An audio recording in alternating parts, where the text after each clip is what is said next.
Matthew chapter 6 verse number 9.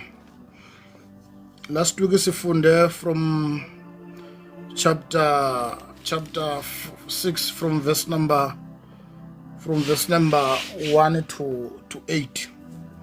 Siyaqhubeka sikwenza ngamabomu ukuthi asukhathe u9 then sizodila nomthandazo omkhulu.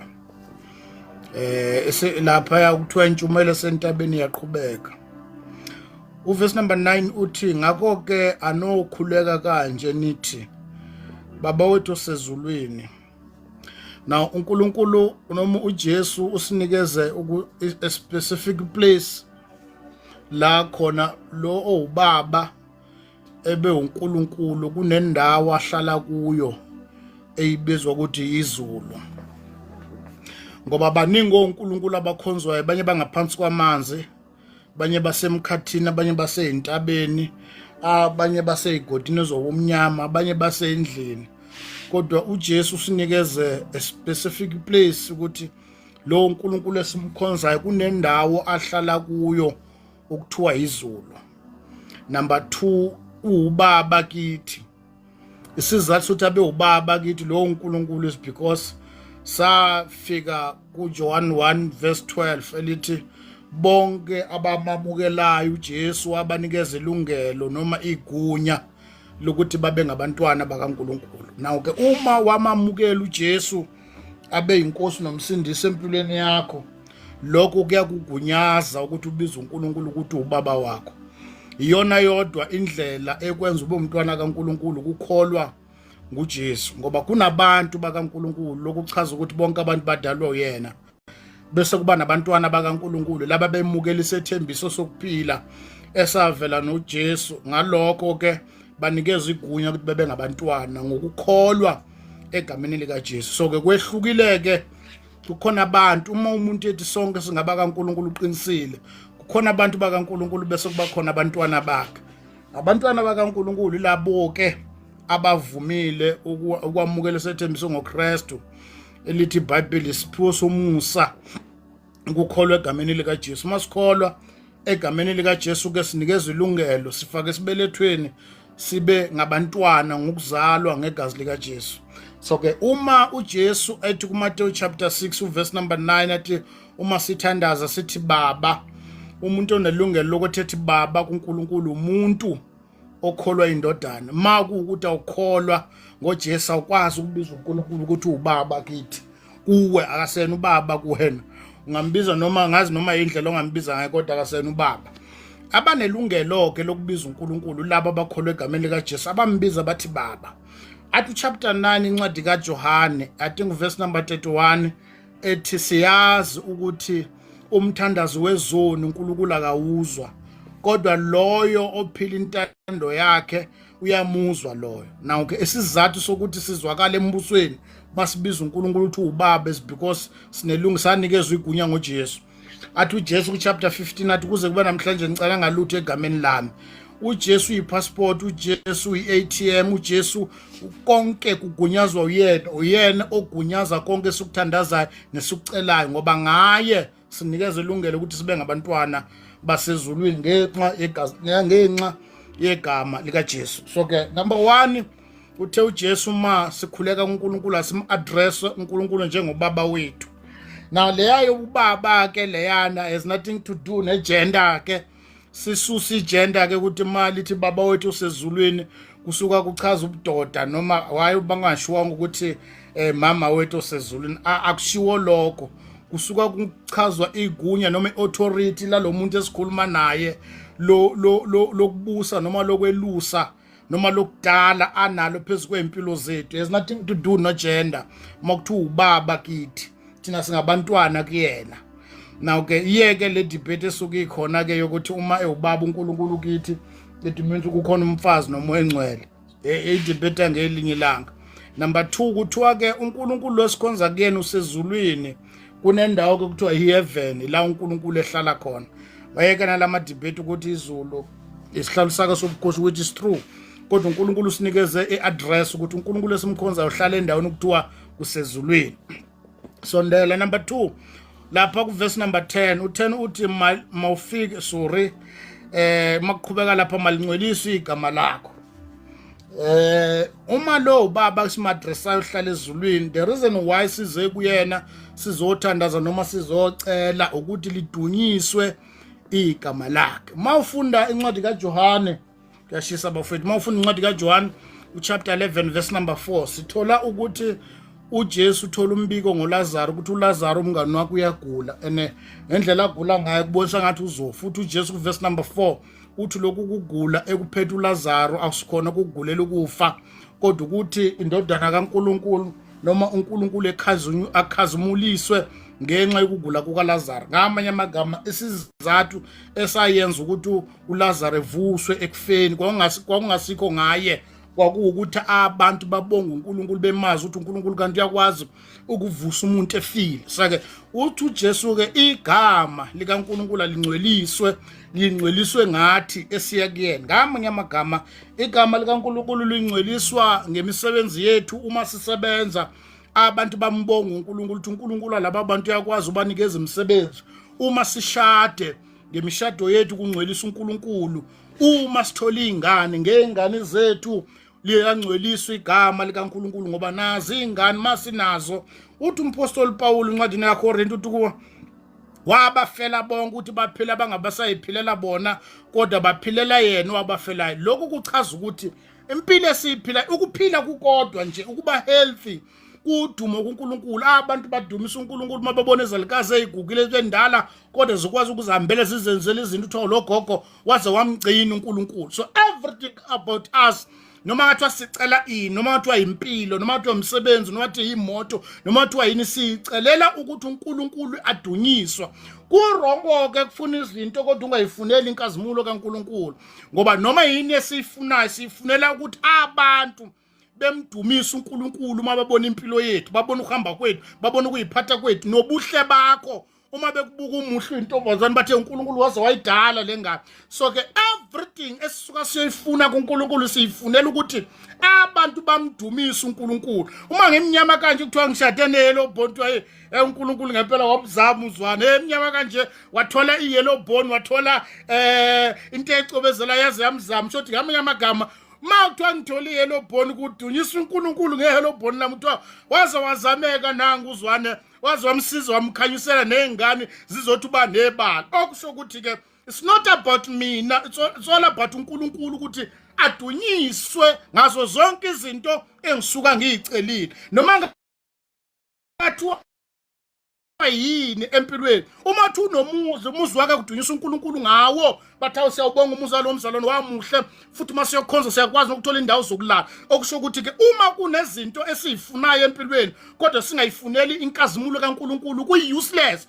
Wathi uJesu ke alidunyiswe igama lakhe uNkulunkulu ey'ntweni zonke sisuka siyicela. Okusho ukuthi noma ngathiwa yini oyifunayo kodwa ungayifuneli inkazimulo kaNkulunkulu, leyo nto leyo iphenduka isiqalekiso, iphenduka isikhubekiso empilweni yakho. Siyibonile imishado abantu abangene kuyona kodwa bangangenelanga ukuthi uNkulunkulu adunyiswe ngayo. Leyo mshado namhlanje iphenduke upoison. Sibonile abantu bayithola ingane bangayitholelanga udumo lukaNkulunkulu, lezi ingane iphenduka iziqalekiso. Ngoba noma ngathiwa yini into oyifunayo kulomhlaba, uma ungayifuneli udumo lukaNkulunkulu, lento leyifuna i-useless, alidunyiswe igama lakho. Now ke lana uJesu address abantu basemthandazweni. Ngamanye amagama into yokuqala masiya kuNkulunkulu sifika sim-address ubaba uNkulunkulu njengobaba wethu, bese masithandaza kuyena sikhombe specific place which is heaven. Number 3, bese ngimchazela isizathu sokufika kwami ngiyothandaza kuye. Baba, njengoba ngila kuwe ngizothandaza, noma ngathiwa yini into engiyicela namhlanje ebusuku, ngiyicelela udumo lwakho, ngiyicelela ukuthi wena udunyiswe. uJesu wakhe wayeGetsemane wayothandaza. Lithi iBhayibheli zaseyisondela izinsuku zokubanjwa kwakhe, wafika wathandaza izifiso zakhe nokulangazelela kwakhe. Simusa uJesu methandaza athi, baba, kube kwakuya ngami, hayi udumo lwakho nenkazimulo yakho, kube kwakuya ngami. Ngangiyothi mina lesi sitsha asedlulise lapha isitsha ukhulunywa ngazo ukhulunywa ngeenhlupho uJesu wayezobhekana na wasekhumbula ke ukuthi lokho engikuthandazayo lokho kufunwa yimina akhe ngisubmit umthandazo wami kuNkulunkulu ngoba everything ngiyithandazela edumeni likaNkulunkulu esethi ke kodwa kwenzeka intando yakho if lento engiyifunayo it's not a part of the plan ngamanganikezwa yona ngoba noma yini engiyifunayo ngiyifunela odumeni lwakho ukuze manginayo kudunyiswa wena ngithi ngisifundile isikolo ngisiqede babona uNkulunkulu ekufundeni kwakho ungadunyiswa incwadi zami ngoba ukufunda ukuhlakanipha kuyizeleze uma uNkulunkulu angekho noma ngathiwa ke ngakho umuzi waphela kudunyiswa uNkulunkulu kuthiwa uNkulunkulu ngempela uyakwazi ukulekelela umuntu akindli iphele ngoba bakhona abasebenza kahle kodwa balala emqashweni abana indawo zokulala bayahola bana yonke imali kodwa abakwazanga ukwakha imizi.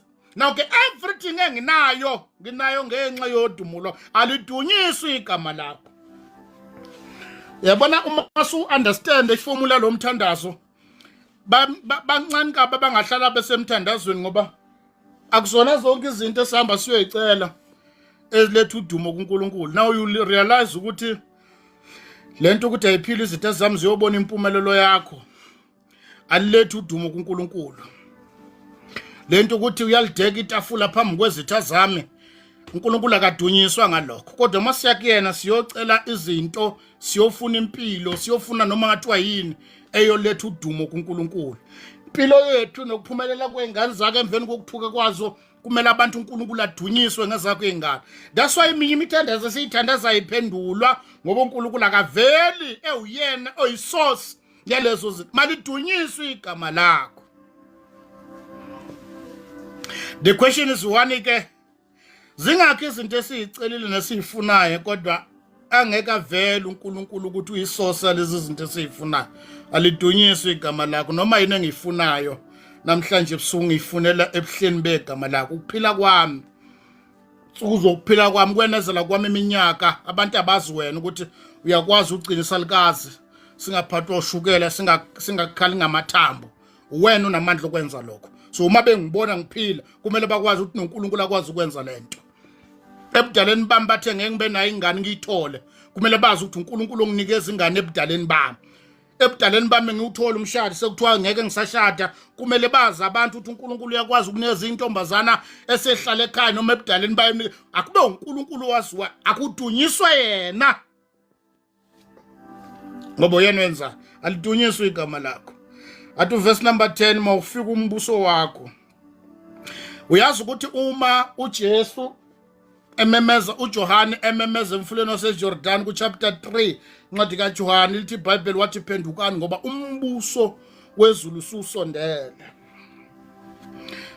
Umbuso wezulu susondele. Amazwi emenyezela uJohane ekufikeni kukaJesu ememezela ukufika kukaJesu ukuthi kuyokuba khona ukushintsha ifocus yezinto endlela ezinterpretwa ngayo aziyointerpretwa ngokwesystem yasemhlabeni kufika umbuso wasezulwini ulethwe emhlabeni uzoestablishwa indlela yokuphila in that place okuthiwa heaven izokulethwa kulomhlaba mase ilethiwe indlela isystem yokuphila in that kingdom okuthiwa heaven ilethwe lezo establisha kulomhlaba kuyokwenziwa intando yalombuso kulomhlaba iyokwenziwa exactly ngendlela ezulwini kwenzeka ngakhona nikuthandazele lokho. That's why uma abapostoli babuza uJesu ku chapter 1 ncwadini ezenzo bathi Nkosi ngaleso sikhathi yobubuyisele umbuso kwaIsrayeli yini because they know bebazi they knew ukuthi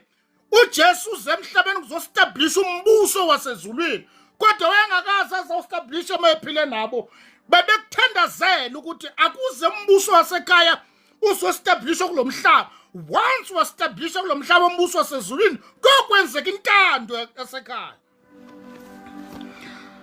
Awukafiki ke umbuso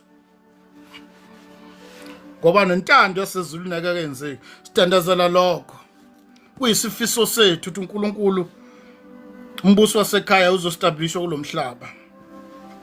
La kwafika someone azorepresenta izwe esibelonga kulona into eseshoda ke ukuthi umbuso phela angithi umbuso usazobuya uzoestablish emhlabeni. Abo funda uSambulo chapter 21. Tingabona eTabernacle isihlalo sikaNkulunkulu sobukhosi. Sehla sisuke ezulwini sihlobiswa njengomlobokazi ehlobisela umyeni wakhe. Size sizowehla emhlabeni neJerusalema lehliswa lizohlala la. Isihlalo sikaNkulunkulu sobukhosi sabe kwemhlabeni uNkulunkulu uqobo wehlele ngoba umbuso usazoestablishwa kulomhlaba. Once waestablish umbuso wasezulwini kulomhlaba kuyokwenzeka iwili yasekhaya. Ngoba lo mhlaba esiphila kuwona lezulu sazodluliswa bese kwenzeka intando kaNkulunkulu in that kingdom. Lapho ke amademoni namadevilship amasatanist nayo yonke into kuyoba sekuvalelwe kubusa umbuso wasekhaya kwenzeka intando yasezulwini. Siyodumisa umina sebusuku lithi iBhayibheli ubumnyama bukho kulo mbuso. Isibane sokukhanya soba singasadingakali ngoba kulo mbuso wasekhaya awekho ama-light. uJesu uqobelwa kukhanya nakulo mbuso omhla uzoestablish umbuso wakulo mhlaba uJesu uqobo uyoba ngukukhanya amalight lawa no Eskom ama-load shedding ayoba ngasasebenzi lithi iBhayibheli abalamba boma abangale nangapha mase ubuya umbuso uzoestablishwa kulo mhlaba soba singasalambi soba singasomi lithi iBhayibheli ukukhala nokukhathazeka ngoba singasekho uma sombuso wasekhaya sowubuyisiwe uzoestablishwa kulo mhlaba kuba ngekho ngcono kunomunye. Siyakuthandazela lokho ukuthi awufika umbuso wasekhaya. Mase wakhe wafika intando kaNkulunkulu yenzeka kulomhlaba ayikenzeki intando kaNkulunkulu emhlabeni. Umpostoli Paul uthi lelizwe kunenkosi yalo uSathane uphuphuthe kusila ingqondo zabantu ukuthi ukukhanya kwevangeli kungakhanyi. Sambe kanye nami. Uthiwa ke ma umbuso usustablishiwe kuyokwenzeka intando kaNkulunkulu emhlabeni njengoba kwenzeka ezulwini. Disa lokhu kuyingxenye yomthandazo siwuthandazelayo. Uthi inkosi kanti kuyoza kube nini bakhe bawuthandaza endula bakhe baphila. Athi inkosi kanti kuyoza kube nini. Namanje basiphila siyakuthandazela. Baba wethu sisaphila kulezi izizukulwane.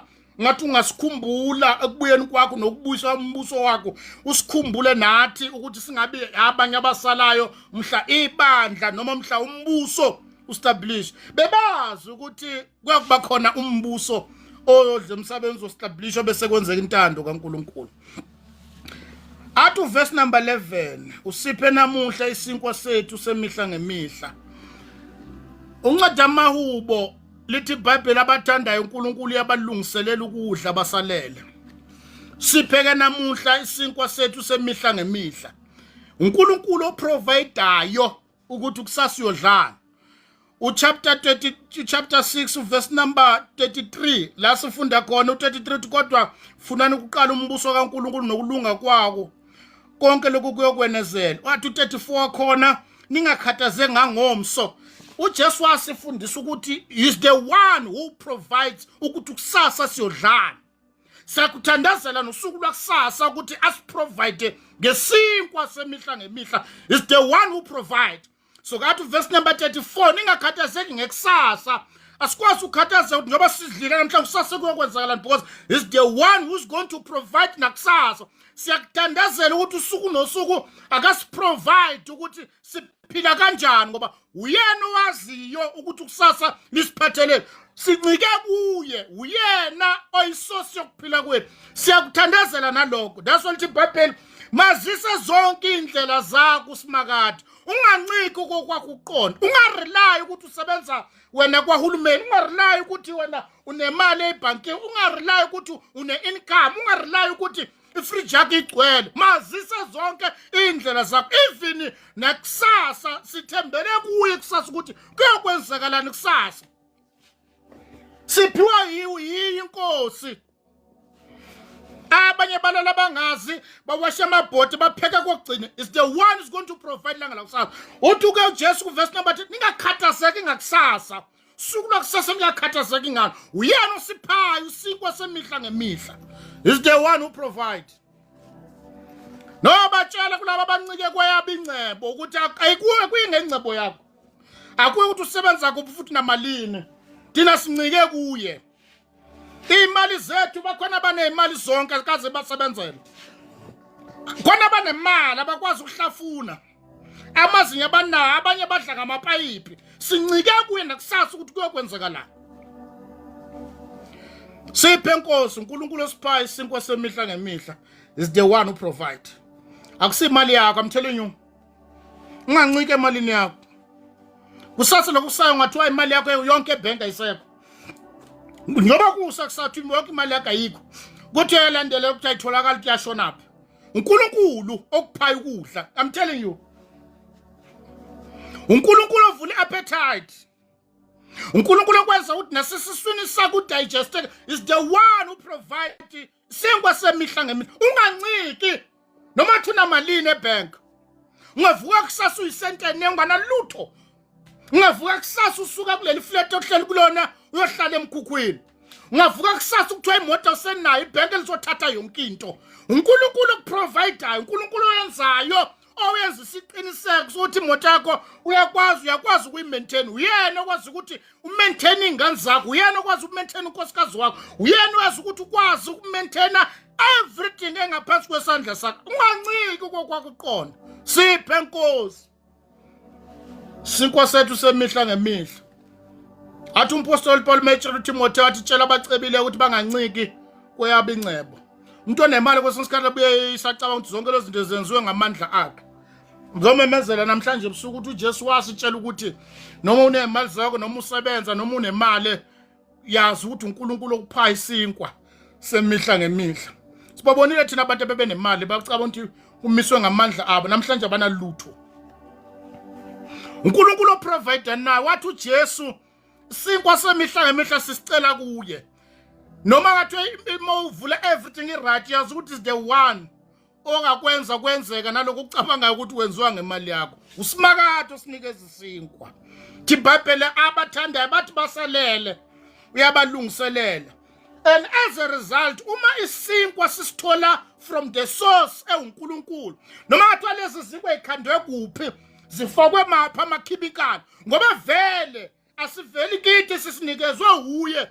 Asibe ingozi empilweni zethu. Kofuna uyitshela nezingane zakho ukuthi zingacabanga ukuthi ninesinkwa ngoba uyasebenza. Zingacabanga ukuthi nine TV niyakwazi ukubukela DStv, nine wifi endlini because uyasebenza. Notshela ukuthi there is a one who provider, maintainer everything that we have kulo muzi. Nokuba yonke into irati, imoto ziyahamba, siyaphila, sonke siyaphefumula, siphelele, kukhona esigadile, akubanga imali zethu. Uthi uJesu asikucele kuye. Asikucele kuye. Mazisa usimakade zonke indlela zakho. Ngiyazi mina manje nemali akuthandazeke baholile manje, abathandazi kuphela nomthandazo. Nenhliziyo encane nje ezalikazi eholile. Gogo kuphi akafuna ukuphathiswa. Yekani bazukula umuntu afuna ukuthunywa usenemali. Yekana into afuna ukuthunywa. Kodwa ngicela ukutshela mina ukuthi akuyi ngemali yakho. uNkulunkulu wazi. Sibabona thina abantu abanezimali. Banemali yonke abangayicabanga. Bahola abanye bahola ama 50,000. Abana nendawo ulala bahlala emqashweni. Ungamazi ukuthi uhlaliswa yena emqashweni because they think ukuthi ibona kume ngamandla abo. Kunabantu abasebenza kahle, abana everything. Kodwa bakwazi ukusustain noma yena efika empilweni yabo. Wathi uJesu ke isinkwa semihla ngemihla sisithola kuyena. Kunabantu abahola kahle kuyabe ehlula ukuthengisa kale mpuphu. Kumele uthenga ipheli nenyanga. Ukukhombisa ukuthi uJesu isource yokuphila. Ubona ngokuthi nezingane zakhona lezi engakholwa ukuthi isinkwa sivela kuye ayizidli kanje, azidli kanje. Kudla manje kuyohuda kuye toilet, kubuya kudla manje kuyahuda kuye toilet. Ukudla la ekhaya ngathi kudlwa nemkhovu. Ngoba abakaze bakukholwe. Bethi bahlala bo4 kodwa badla igrosa ka 5,000. Ubona ukuthi kunamadimoni esidla nawo la. Why? Because abakaze bekholwa ukuthi ukuphila lokho esinakho. Social and everything that we have, including nempuphu, ukudla, everything esinayo, noma kuthi igesi noma kuthi ugesi, konke kuvela kuyena. Bawofakaza abantu abangacabanga ukuthi uJesu uyisource ya everything. No gesi uyaxaka ukuthi uqedwa yini, athenga igesi iphela manje, athi wenza ukuthi athenga amabhoti ayasha amanye kuze kufuna uzukholwe ukuthi isource ya everything it's Christ.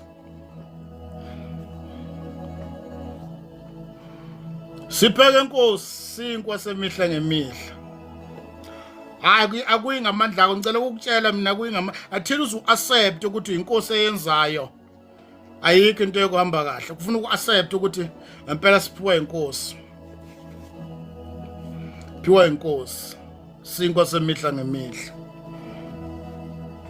Kulo mndeni ngoba nihleli ngokuthula nje kuhome, uKristu wenza kube kanjalo, akuyi ngamandla akho, ufakazi bami wena. Lezi ngane zawo ngoba ifunda ey'ndaweni ey'thile akusuwa amandla akho, khona abasebenza ngcono kunawe kodwa bakwazi ukumaintain iy'ngane zakho njengoba uyi-maintainer wena. Ngoba kuyiphutha uma ngelinye ilanga sebethi cha kodwa iy'ngane zawo uyikhulisa kahle bese uyishaya isifuba. Khumbula uverse number 9, alidunyiswe igama ngoba konke kuvela kuye. Siphe inkosi sinkwa sethu semihla ngemihla, siphiwa inkosi. Sicela ukumemezela lokhu kube siyakubhala ngoba sikubhala ngama-capital letters ukuthi oprovidayo ey'nsukwini zokuphila kwethu uNkulunkulu, kwasho uJesu. Athi uverse number 12, this is one of painful verse la kumthandazo omkhulu wasentabeni. Umthandazo lona uthandazayo kwangashiwo ukuthi simemorize lokho, kodwa ifomula yokuthi makuthandazwa nazi izinto ezibalulekile kumele uyi-understand. Noma ngathi ufuna imoto, noma ngathi ufuna imali, noma ngathi ufuna ukudla, yazi ukuthi uyena okuprovider. Nawo-ke umthandazo omkhulu othandazwa amakholo kodwa abangakwazi ukuyigcina lezi zinto. Athi uverse number 12, usithethelela amacala ethu njengaloko nathi sibathethelela abanamacala kithi. Mase kufika la ku-forgiveness emthandazweni, ma uyocela uxolo kusimakade. Lithi iBhayibheli ke Nkosi ngone ngokucabanga, ngone ngokubuka, ziningi izinto ekuzona. Sethi uJesu hayi lapha ekuxolelaneni ngoba soba nabazana abangamaqili abafuna ukuxolela kodwa bona bangaxoli. Uthi lapha ayimejwe i-forgiveness, ayimejwe ngendlela nawe oxolela abanye ngayo. Sixoleleke amacala ethu exactly ngale ndlela nathi sibaxolela ngayo. Kuthi ngqi baningi abasalayo la ngekusalunga lo sacabanga ubaba kaBoy uba kumithisa ukushaya nengane kuze kuba namhlanje umfisi nalandlule khona. Umfisi ethi angashawa izulu ngathi angagenqika nemoto, uyasala la. Ngeke usalunga lamo sacabanga abazali bakho abangakukhulisanga abangakaze baze bekufundisa, wakhula kanzima, ulala amaresi, ulala emzini abantu bekhona.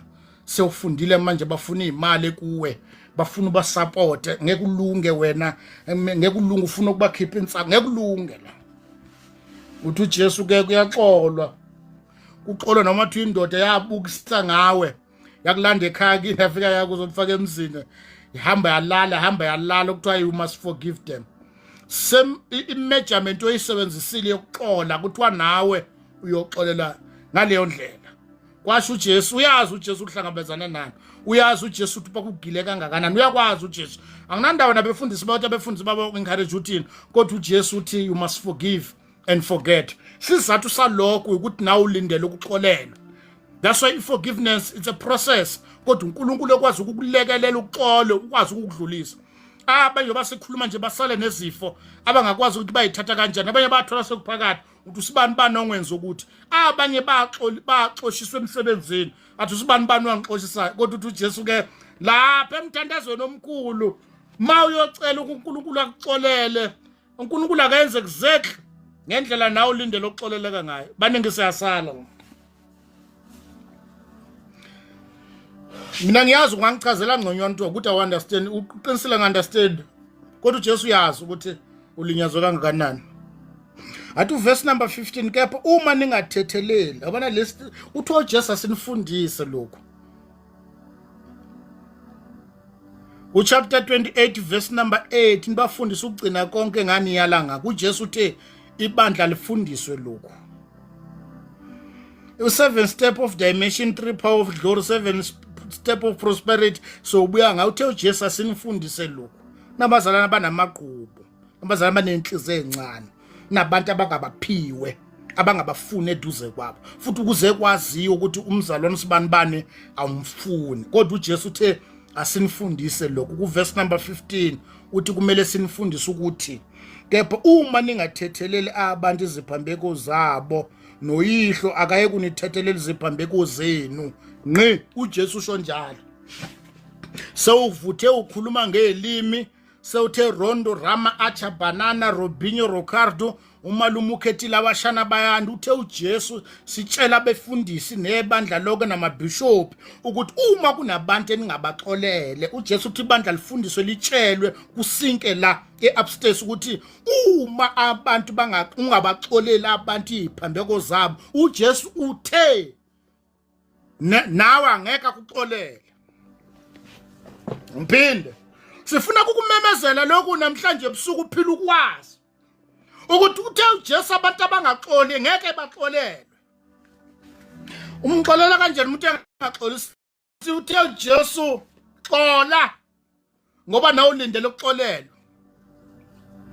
Khona uthi aka understand, uqinisile ngi-understand impela, kodwa uJesu uthi uma ningaxola ngeke nixolelwe. Kusho uJesu, mhlawumbe umfundisi wangayichaza ngesiGreek ngeseHebheru, kodwa uthe uverse number 14 ngokuba uma nithethelela abantu iziphambeko zabo, noyihlo esezulwini uyakunithethelela nani. Yabona u14 uthi uma abantu nibathethelela, uJesu la wenza umnyango wezulu wabamncane la, ubona uvele wawunciphisa. Thina sinemkhaba nje kusangeneki lana. Uthe uJesu la iforgiveness yami wayibeka kulo ngonile, uthi hayi la kulula kakhulu, mawuze kimi uzokhala, uzugweva namalukuzana, uze ugcwala namafinyila, uthi akulula kakhulu la uzwana la nto esemple, xolela loya naloya bese uyabuya nami ngizokulekele. Wavela wanciphisa umnyango wezulu la, uthi u14 ngokuba uma nithethelela abantu iziphambeko zabo, noyihlo sezulwini uyakunithethelela. Wavela umncane umnyango. Kuda befundisa abasacabanga abazalwane abahamba nabazalwane babo kuze kube namhlanje akaxoli. Njalo meshumayela uhlala ekhuluma ngambona akaxolile lo. Abanye oma bethu bayadivorce, kodwa njalo kule divorce yakhe uhlala ekhuluma ngalento, bo lo akadlulile kule, isamlimazila akaxolile lento. Bafowethu, forgiveness it's a command. We have been commanded to forgive. I-process yokuxola silekelelwa umoya ongcwele. Akusona into engatshelwa ukuthi xola kuyalimaleka, abantu balimele, balinyazwa abantu. Noma uthi uyathanda ukuxola kuvela kuvuka esikhalini uzwe ukuthi lento yangilima, ila umele utshela uNkulunkulu ukuthi baba, honestly speaking, this thing ayidlulile kimi and iyangilimaza. uJesu uthe kuverse number 15, kepha uma ningabathethelela abantu iziphambeko zabo, noyihlo akaye kunithethelela iziphambeko zenu. Hawu Jesu ngajoli manje usho ukuthi ziyobuyiswa zonke iziphambeko zakho. Yabona i-forgiveness, cela kungisondeza. I-forgiveness isona sodwa isono uJesus emphasize. Lento enhlala ngiyikhuluma ngisazoyiphinda ngizoyimemezela ngathi ngikhulumemezela umshado. I-forgiveness isona sodwa isono uJesu emphasize ngalendlela yokuthi athi uma wena ungaxole ngeke uxolelwe. Isono sakungaxoleli siyawudlula umjolo nobufebe nokudakwa nokuphuza. I-forgiveness. Nitshela nentombi nto nensizwa nsi ukuthi noma ziyintombi nto kodwa zingaxoli zoqhume sogweni. Ngoba kunomzalwane wayekhonza nabo wamitha kuze kube namhlanje uyitopic ebandleni labo ukuthi walihlaza isivangeli wabukisa ngalo iqiniso, kodwa njengabazalwane kumele sixola simgone simsondeze ngoba nathi silindele ukuxola sikwazi ukuthi simxoshe phakathi kwethu siba yingelosi yena abe usathana. Abaxoli kunayintombi engakaze sizaxola kuze kube namhlanje noma athi uyayisondeza eduze kwa kuthiwa sikwazi ukuhamba nomuntu ozele. Ubona abantu abaxolile lento abayidlulisile. Jesu uma abantu singabaxoleli nathi angeke sixolele. Hlala sikwazi lokho noma uthi ubani wayenza ini noma uthi umfundisi walala nobani, kodwa we have been commanded to forgive and forget. The reason behind lokho ukuthi nathi silindele ukuxolela uthi uJesu la hayi sonto lakho.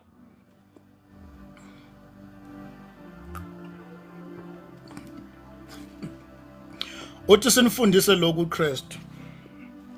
Ku chapter 5 lo siqale ngaye kunengxenyana lapha eyithi yabona indaba forgiveness ihambe bangelide kunengcenyana lapha ku chapter 5 eyithi mawuletha umnikelo wakhe altare bese ukhumbula ukuthi unomfweni wena naye ninokuhixizisana uthi beka lapha imali yakho phansi hamba uyobuyisana nomfweni iserious indaba forgiveness serious kakhulu just kwenze example kwenye indawo wathi kwakunendoda eyikweleta inkosi imali eningi yayibiza inkosi ifuna ukuyijezisa yaxolelwa kanti naye yayikweletwa imadlana nyane yafika yashaya lo muntu wayeyikweleta wayifaka etilongweni damlimaza lithi iBhayibheli kwafika endlebeni zenkosi uthi hawu lo muntu omxolele nangu naye seyilimaza umuntu la kade emxothwa akalandwe akwazi ukubheva kanje wena ngathi umsulu apha mkaNkulunkulu ngabe umsulu apha mkwethu kodwa ayipha mkaNkulunkulu uma ungazazi ukuthi wenzeni uhambe kanjani phambi kaNkulunkulu you must forgive and forget isona sodwa isono eBhayibhelini Jesus emphasize ukuthi akuxolwe kunomama nanikonza nawadla imali eminikelo kuze kube namhlanje nenze example ngayo nomathi uyabuya uyayisondeza uyafuna ukungena phakathi kweni niyamkhombisa ukuthi anihambe namasela nina noma thi uphenduka kangakanani uzama ukuxola kangakanani aningeni sithethelela amacala ethu njengoba nathi sibathethelela basonile anginandawo ukuthi indoda yakhe yabuya kuphi ekwenzakalani ngalithi iBhayibheli xola ene angusizeke cela ukusiza ke kule kuxola le fanele sicizelele la iforgiveness ayinawo ama terms and condition as long as uthi ngiyaxolela kodwa yazi ukuthi awuxolile unamanga namanga angiphinde ngamemezelo lomshado iforgiveness when you forgive awuyibeki imgomo nembandela oqolweni lwakho iforgiveness chaza ukuthi asibuyisele izinto esimeni ngendlela sazi yize ekuqaleni that's iforgiveness ke le yakho iforgiveness le yakhe nemgomo nembandela kusiyo uqamba mbanga awuxolile wena ukhanda indlela okuxola kwakho uyayibeka akusikho mawuthe umuntu uyamxolela kusho ukuthi ke akubuyele exactly uma wedla imali wamthola waxolisa waxola ukuthi ayibuyele imali endlela ezazi yize eqaleni ngathi ngixolile Belo Jesu makuxolela wena uphinda kunikeze freedom athi ukuhamba kodwa ungaphindi uwone kunabazalwana awezwe uma bekhuluma athi uxolile kaniqamba amanga akaxolanga uxolo lwakhe libekele imigomo nembandela ukuthi akaxolile lo that's why imanga ke wakuthola futhi athi ngakutshela ngikunikeza last chance do you know why kuthiwa in this kingdom uNkulunkulu usinikeza second chance ayikho third chance in this kingdom lokho kuchaza ukuthi mangona namhlanje embusweni kaNkulunkulu ngiya kuyena ngiyoxolisa uyangixolela uma engixolela uNkulunkulu ngiphinda ngiyokona kusasa lokhu mangibuya futhi angithi ngonile wangixolela ngaphinda ngona ngaya kuye futhi ngiyoxola akuyona third chance second chance the reason why kube njalo kuhlala kuyi second chance ukuthi mangona manje ngixolisa lokho ngangixolisa kuphonswe elando lokukhohlwa akusabalwa so mangibuya ngeke ngibalela lokhuya so mangifika unikeza another second chance ngibuya ngiphinda ngona ngiphinda ngixolisa phinda nginikeza another second chance kodwa kuthiwa ke uma mina ke engisoloko ngingona ngixolela mingaxoli kuthiwa nalokho engikwenzile kuyobuyiselwa mangaxolile angiyixolelwa ukuthatha serious ke indaba okungaxoli uJesu kumenshine njengephathi yomthandazo ukuthi kuyathandazelwa uxola bese umoya ongcwele akwelekelele process yokuxola nabazalwana abahamba bakhuluma ngabantu abanye abafuna ukudlulisa ukuthi yebo kuyiqiniso sakhe sangabona ngeso linye but at the end of the day I must forgive and forget nabantwana bakaNkulunkulu abasindiswa bangena emzini abazalwa kuyona ngoba wakhe bacabana nomama omncane lezi zinto zenziwa abazalwana abasindisiwe kodwa bathi bayakholwa unamanga phela lento yokukholwa uzuhambe ufike esigabeni sokuxola umxolo interpretwa njengesithutha. Awukwazi ukuvela njalo uhleve kodwa wena uyaxola. It doesn't work like that. Ngeke kube nemisi uthi ungena kuyona ngoba wena bakwenza isithutha. Mawuxola wena ukhanda ukuthula, khanda ipeace. Akumelanga ukuthi kunemisi ongangena kuyona ngoba wena bakhe bakuxhaphaza, baxosha ingane zakho akudlulile kuwe kuyabitoza. Unamanga wona unalo uxolo. Kodwa hlala ukwazi lokuthi uma ungaxola ngeke uxolelwe. Cha mina ekhaya ngisayi inkosi isibambana kusho labo mama eshade nabo angisayi ekhaya kubo bakhe bangigile ekhaya kubo ngavalelise ukuze ukukholwa kwami kungalimali ngabona ukuthi angiqhele unamanga awuxolile mawuxola kumele ubuyele khona ekhaya kubo lakha bakuthuka khona bakubiza ngomthakathi labakhe bakubiza bathi udla imali kabhuti ubhuti yantula ngenxa yakho bese bekhuluma into ongayazi ubuyele khona ubonisa ukuthi umakoti oxola hale nto uthi ngiyenza ukuthi ukukholwa kwami kungalimali soke ngaphuma kuba unamanga uxolaka namanga wena axolile. That's why uyafutha ama yakhe yakhulu indaba yokuthi ethi ekhaya kwasho wacimesho ekhaya kuvela uxatshani weke kushintsha iweather lendlini kuvela kube mnyama lendlu bothi lokho ayidlulisile lento. Njengoba ngikhuluma kanje umoya ongcwele uyakwelekelela ukuthi awuxolile. Uthi Jesus ukuthandazela forgiveness. Uma abantu ningabathetheleli iphambeko zabo naye uNkulunkulu akaye kusithethelela. Theo Jesu abantu asibafundise lokho. Athi verse number 15 16 uthi nxa nizila ukudla ninganyukumali njengabazenzisi ngokuba bona banyakamisa ubuso babo ukuze babonakala kubantu ukuthi bazilile. Ngiqinisile ngithi kini sebawumukela umvuzo. Lezi itayela zeni lezi manifestile. Yo umuntu akanamandla ngibopha ibhandi. Yo anginamandla kulezi insuku. Leli bhandi leli ngathi uzama indlela okhuluma ukufihla. Akunabhandi la usitshela kahle ukuthi ufastile wena. Yini waphoqobala kangaka kwenze njani? Hey Nkosi yami. Phela umuntu wengane zakwethu umuntu esidinga nje isikhathi ekhaya ufuna inkosi.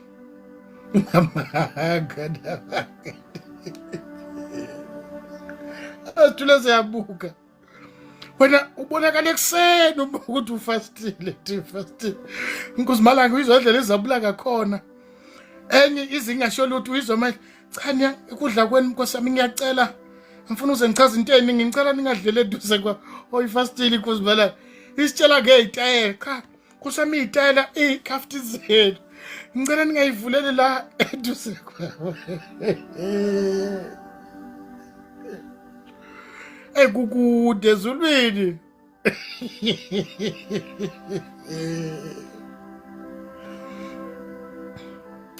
Cha mina nje uma bayodla uma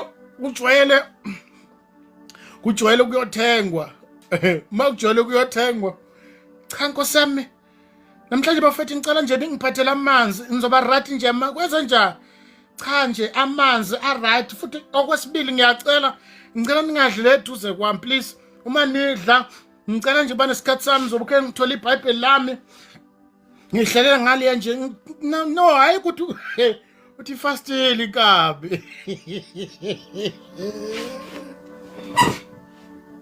bafethu uthi uJesu ke inkwa imali lezi mayifastile ziyabonakala indlela ebehave ngayo ukuze zidunyiswe zibatshazwe zibongwe ngiyifastile mabe buyakhona uthi baba ukufasting uthi Jesu ke ku verse number 17 uthi ke na indlela yokufasta uthi kepha wena nxa uzila ugcoba ikhanda lakho ugeze ubuso bakho ukuze ungabonakali kubantu ukuze ukuthi uzilile khona uyihlo sekusithekeni noyihlo ubona sekusithekeni uza kuvuza kodwa bafethu niyayifunda kodwa lezi zinto noma nafunda oDaniel fasting nidlanana noBhatata na uJanuary uyaza noBhontshisi uthi uJesu ifasting okuyiyona yona leyo ukuthi ungabonakali ake ngabuza omunye ethi kodwa uyafasta wena ungenapho fasting yami ukuthi ngiyafasta noma ngifasta uhlanganaphi wena ugcumaphi wena uthi ngiyafasta noma ngiyanikela uhlanganaphi lapha ungendawo kwashukima athi ungihlanganaphi wena uJesu ke uthi uma kufika esigabeni sokufasta makungabikho umuntu okubona ukuthi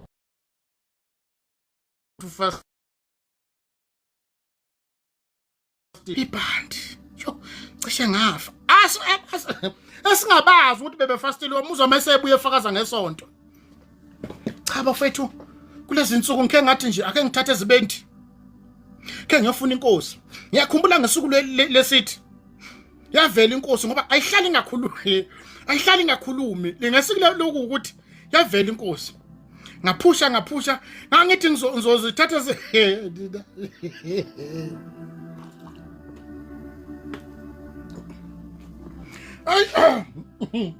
sanibonani ngizabonga ikepisi yaphinda yabuya ngesuku lothi yakhuluma inkosi yakhuluma ngavela ngathi ngoba inkosi ikhulumile ngaphinda ngathi ngadonsa abefundisi beni ke bathi I remember when I was in the mountain the Lord spoke to me. I had a 30 days fasting. I remember it was day 22 when I saw this. Unamanga. uJesu ku verse number 15, 17 I mean to say. Kepha wena ngathi noma bakufundisa ngalomthandazo ngale uhlobo lokuzila ukudla. Uthe uJesu kepha wena nxa uzila. Le ndaba yakho le yokunukana namakhwaphu unukana nemlomo athi uzwakala iphunga athi cha ukuthi kulezi insuku nje angithinti uthe Jesu hey wena xupha amazinyo ambogeza le ndaba ungakami nekhanda kuvela ngathi uRastafari uthi uboke hey wena hambe uthe Jesu hey wena baclean ale nto edabukisa ubhoqo baleke kuze uphi cha Nkosi yami unama uthe Jesu ungaboneka bafethu umnyango wasekhaya mfishali kakhulu angisayikhulumi ke le ndaba ama Daniel fasting le nto etweza amadimoni leza ayikho into ethi Daniel fasting eBhayibhelini iBhayibheli ifasting njalo iyodwa iBhayibheli ihlala liqala le ndaba ukufastela ama TV nokufastela izitori ukufastela isex ukufastela ngazi lezo zinto iBhayibheli ithi abantu abashadile uma basemthandazweni nimbuya nikezana isithuba hayi ngoba ufastela isex sukuyinikeza isithuba ukutuba inyama yakho ukube semthandazweni ukuthi ngifast lama fasting weneni wachaza siwazi thina ukuthi khona ofastela TV ofastela imali asizazi lezi zinto thina kuthiwa nakwenza isex uyafasta cha iBhayibheli ithi uma kufika leso igaba abantu ababili abashadile manje semthanda nakhona lithi iBhayibheli la bantu ababili kumele abavumelane hayi kuba umuntu esifazana la ethi cha Nkosi yami babakhe ungangithinti semthanda ayikho into lithi iBhayibheli akube khona ukuvumelana uma indoda yakhe ingavumi awukwazi ukuyemthandazweni uyobhabhaza ngelimi kodwa indoda yakhe seliyakhala ngoba le mkhubeni yenza siyazi lithi iBhayibheli kumele kube khona ukuvumelana uma ungayifuni indoda yakhe ukuthinta kumele umcele baba ngiyacela bengifisa kulezi insuku besemthandazweni ngoba vele umyeni wakhe kumele kwazi lokho because ngifuna ukuthandaza inyama yami ngiyitube ukulalela inkosi bengicela lithi iBhayibheli kumele nivumelane sinomama namhlanje ngeke ubathinte cha Nkosi yami babake ngiyocela uphume la uyolele ungangithinti mina ngifuna ayikho into enjalo izulu isoligeja lileduze ukuthi akusekho kanjalo indoda yakho mengafuni ukuthi wena uyemthanda awukwazi ukuyobhabhaza ngeliphi awukwazi enhlobo zidala ngiyakukhumbuza namhlanje uhlala kuwe le ndaba ukuthi indoda yakho kube usathane ngoba wena ukhuluma ngelimi ayisebenzi lento kumele ipermission unikezwa yiyo ngoba lithi iBhayibheli oshadile akanamandla phezulu kwakho umzimba uma umuntu wesifazane awunamandla phezulu kwakho umzimba indoda enamandla phezulu komzimba wakho nendoda ngokunjalo so awukwazi ukuvela ubhabhaza nje uphatha uphapha nje uthi cha ungangithinti ayikho into enjalo ayikho nje ubatshele nabawuflana ayikho nje indoda yakho inegunya phezulu komzimba wakho le ndaba ukuthi ungangithinti ngisemthandazweni nalento ithandazela nje awuthandaza ukuhanga strike ufuna ukuhlisa umkhaba ayikho into ethandazayo awuthandaza impela nje Asayikhulumi labo Daniel fasting ke labo.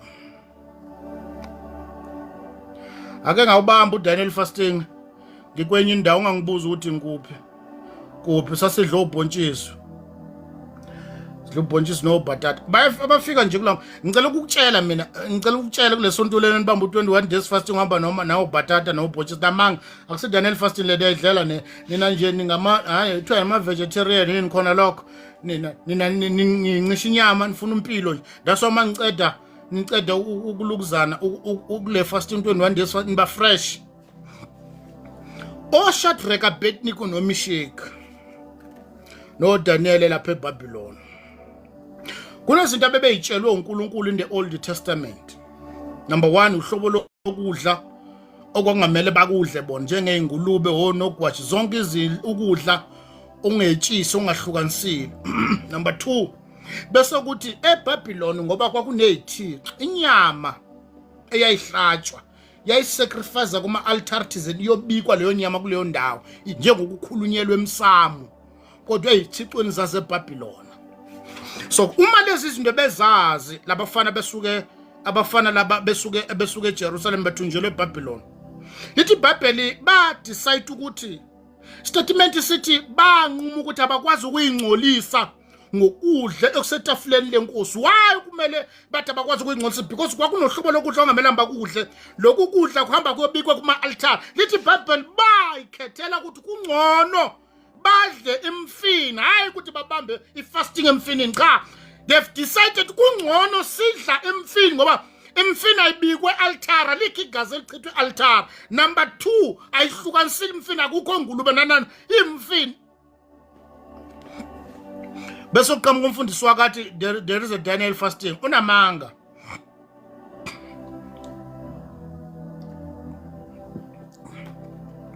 That's why lama fasting yethu masibuya kubuya uphethwe inkanuko ingasuka umphansi ngoba na indlela esifasta ngayo kusiyona. Number 2, ifasting eBhayibhelini tingilento sake sayikhuluma. Ifasting eBhayibhelini ayikaze kwaba lifestyle. Akaze kwamkhuba ukuthi mina njalo ngiyabamba ifasting njalo. Akaze banjalo eBhayibhelini. Njalo uma unotice indaba zama fasting eBhayibhelini kwakunes ifasting ilevel yokugcina emaphoyisini masikakhuluma emaphoyisini ngathi ifasting njenge task force. Ngithi khona task force, kukhona NIU, kukhona iTRT, khona POP, khona kanjalo. Bhuti bogcina emaphoyisini task force. Ifasting chaza ukuthi ilevel yokugcina yomthandazo owuyibambayo uma kunesigameko esithile noma kunesimo esithile. Ukuthi now ngoba ngithandazile, I think right now ngidinga ukuzila ukudla ngiyemthandazweni. That's why njalo makuvela, for example uDavid okhogulelwe ingane yakhe, lithi iBhayibheli wazila ukudla wambatha ingubo zamasaka wayefuna ubuso benkosi eshwelezela ukuthi ingane yakhe ingafi. Uma sekufika umbiko ngabantwana bakwa-Israel bathunjwe lapha eBhabhilona ngekhathi kukhona uAhasuerus inkosi noEsther ukuthiwa amaJuda azobulawa. Lithi iBhayibheli uEsther wabhala izincwadi zathumela zonke izifundazweni kuthiwa abazili ukudla. Uyabona ukuthi ukuzila ukudla kwakunesizathu. INiniva lithi iBhayibheli kwase kufika umlayezo ukuthi within 40 days iNiniva lizobhujiswa. Lithi iBhayibheli kwakhungwa inkomo zakhona na bebencelisa ukuba ifasting akukazi kwabi lifestyle. Ilevel yokugcina yokweshweleza enkosini. Akuveli nje kuba into obumnandi nje umuntu athandazela obumnandi. Cha, uma umzalwane kumele njalo ngeviki angikwazi ukuyemthanda ngibambe fasting just for fun ukuze ngiprove ama point ngibekhona kuma record ukuthi ngibamba umthandazo. Doesn't work like that. That's why le mthandazo le esingaholwa ngisho noJesu chapter 4 incwadi kaMateyu lithi iBhayibheli waholelwa umoya ehlane. Awuthandazela ubumnandi. Abahamba lezi ntaba bayothandaza mabebuya lapha babuya namadimoni. Uhamba lapha uright yothandazela ubufebe kakhulu. Hamba uthandazela ukuyotshontsha ubutshontsha kakhulu ngoba lapha entabeni siyakuzona kunemadimoni kunemimoya.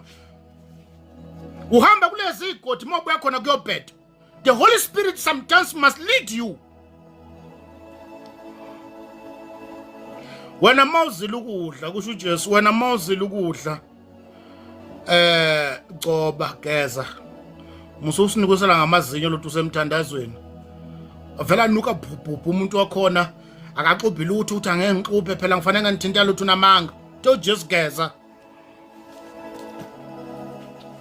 kuyagezwa ke mosemthandazweni uthi verse number 18 ukuze ungabonakali kubantu uJesu uthi ifasting akumelanga ube khona abantu abakwazi ukuthi ufastile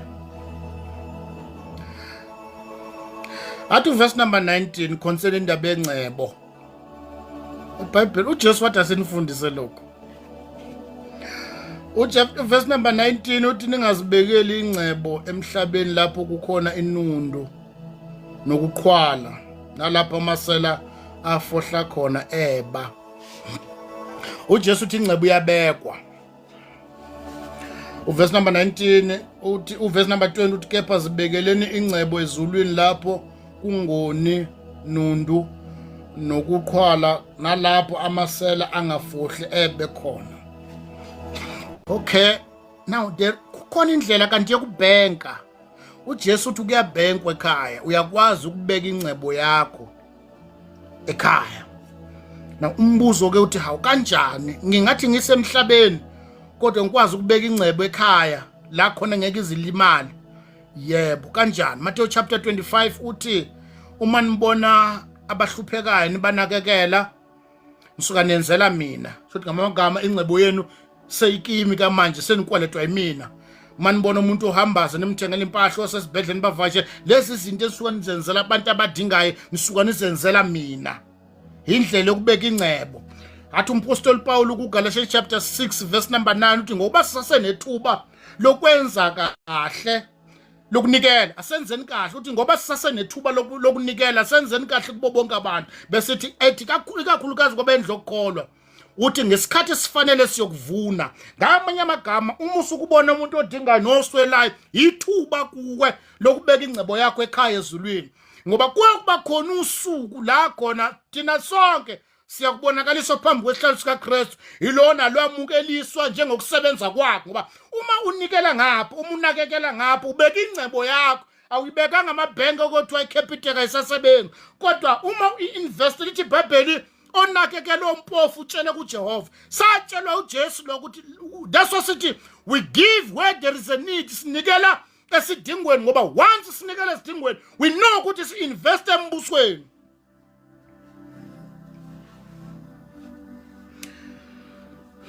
Khona ke ingcebo yabo bayibeka amabhenk abanye bayofa bayishiye khona impela aba invest in the kingdom banikela endaweni eright. Hayi asikhuluma amasonto sinikele esidingweni we give where there is a need more unisikhala you give. Yabona umuntu understand lento engikhuluma ngayo yabona uma wakhe wanikela yini bafowethu wakhe wanikela yini uhlangana nomuntu noma hlangana nomama ehamba nezingane ubona labantu balambile bomile angazi noma lento niyayazi yini ubona labantu bomile balambile nezingane ahamba nazo uthi mama wini yapha siyakupha uthi mana kancane mama ungena esitolo mhlawumbe uthenga isinkwa noma ama chips no drink mhlawumbe something yokudla uthi mama bamba la bese uqeda uthi now 50 rand uke wayizwa leyo nto leyo ukuthi uzwa la kungekho lokwaziyo angeke futhi lo mama kubonge ngeke azakwazi uzwa la kuwe ukuthi icosolo uthi ngaze ngayenza into le nto liyana idlula imiliyoni olinikela esontweni la kuqhwatshela izandla ukuthi ngaze ngayenza into enhle man uzwa inhliziyo akazi bafethu futhi mawukwenza lokho uzwa nonembeza wakho kuba khona ngathi into ethi uNkulunkulu uyangibona yini ukuthi ngifuna ukwenzani manje because akekho umuntu ozokuncoma kodwa uNkulunkulu uyakubona khona into eshoyo ukuthi hey wathi wadlala kamnandi manje ilanga libalele bambalwa aningi lethu likwaziyo lokho bambalwa. I'm here to advise you ukuthi where there is a need give. Mawuhambe emgwaqeni ubona umuntu enethwa ashiswa ilanga uhamba ngemoto give. Woza la uyapi uzogibela samba. Uyosho inhlizweni ukuthi baba uyangibona ukuthi ngiyenzani. Ngoba lento le akekho umuntu okubonga kodwa uNkulunkulu siyamfatha ngazi niyayazi lento le. uma uyazi enhlizweni yakho ukuthi ucoso uma umehlisa athi ngiyabonga uNkulunkulu ekubusise hey uzwa ukuthi icosolo lo uhlangana nesalukazi sisindo oplastic usibambisa gogo yaphi nyana lapha wenza ngibambisa gogo kubamba uzwa uma uhamba uzwa amahlombe akuthi kodwa uNkulunkulu uyangibona ukuthi ngiyenzani angazi bafethu niyayazini uthi ubona ugogo ubona ungcolile endlini yakhe gogo sizoza kusasa sizokuklinela ufika uklina ukoropa endlini kagogo umoshela impahla siswami uzwa ukuthi kodwa ubaba uyangibona kodwa uthi kenzani ngazi niyayazi lento noma nagcina ukugijima ngama 500 rand emapulpit we give where there is a need mawukwenzile lokufakazela nonembeza wakhe inhliziyo yakhe yakufakazela ukuthi ngenze kahle uJesu lithi kwake kwafika indoda kuye yathi kuJesu kumele ngenze nyathi ngene embusweni ihlonipho ihlononyoko wayibalela umthetho lendoda hayi encane kabule lezi izinto lezo ngazenza kwasebusheni bami wasekuzalweni uJesu wayekulula kakhulu ngazenza njani dayisa konke onakuwabela abampofu yavela nxapha indoda ehambe yoshona nombuso wakho chapter 11 ncwadi kaMateyu chapter 12 ncwadi kaJohane lithi iBhayibheli uJesu kwake kwafika osifazana azothela uJesu ngamafutha ayedula emgcoba ngaye ewayeprofeta ngokufa kukaJesu ngosuku lwamaJuda uma umuntu eshonile emveni kwa 3 days kwamele niye emathuneni niyogcoba umzimba wakhe ngalawo mafutha uthi imzimba inyama ingaboli ikwazi ukoma hlala isikhathi eside ngoba yayirolwa ngendwangu bese ifakwa lapha etsheni kulelo thuna so ke lo sifazana wa prophet ukuthi waye prophet ukuthi shothi uJesu ubangasekho ngaleso sikhathi ethuneni lithi iBhayibheli wathatha lamafutha ayedula wagcoba ngawo einyawo zika Jesu lithi iBhayibheli uJuda wacasuka wathi uJuda nimoshelani imali engaka ukube sidayisile sinikelela abampofu lithi iBhayibheli ngezansi wayengasho lokho ngoba nakekela abampofu wesho ngoba wayenenhloso ukuthi atshontshe esikhwameni usethi uJesu ke mina nginano kwesikhashana kodwa abampofu nohlalane nabo. That's why uma abampofu sinabo esontweni sinabo emphakathini sinabo emsebenzini abampofu bohlala bakhona ukuzotesta unembezo abazalwane ngeke umswele umuntu ohluphekayo futhi ngathi bayezwa uma unemali